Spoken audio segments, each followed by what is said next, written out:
na kailangan sumunod tayo sa direktiba ng Pangulo.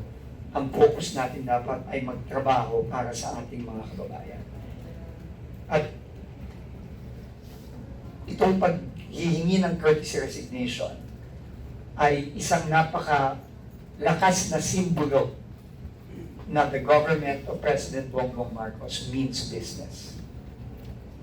No, hindi po ito hindi po ito pakita lang. No. I think unprecedented ito. I cannot remember, I don't know. I've been in government for more than 2 decades. I cannot remember a time where a directive like this that sweeps across the entire government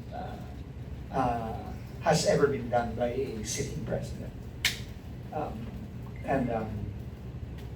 I think it's really a testament to the president's will, to the president's strength as a leader, and as his people who he has handpicked to help him, we are duty bound to follow that lead.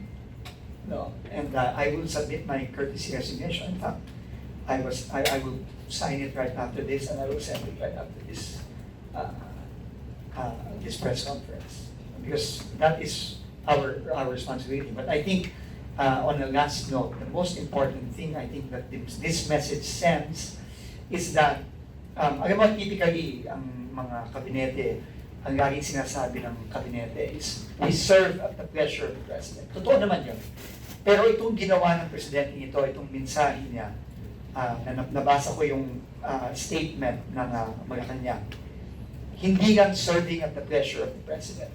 We serve at the pleasure of the people. Yun ang sinasabi ni Pangulo. Kasi ang sabi niya, kailangan tayong lahat, tao ang focus, hindi ang mga iba't ibang bagay.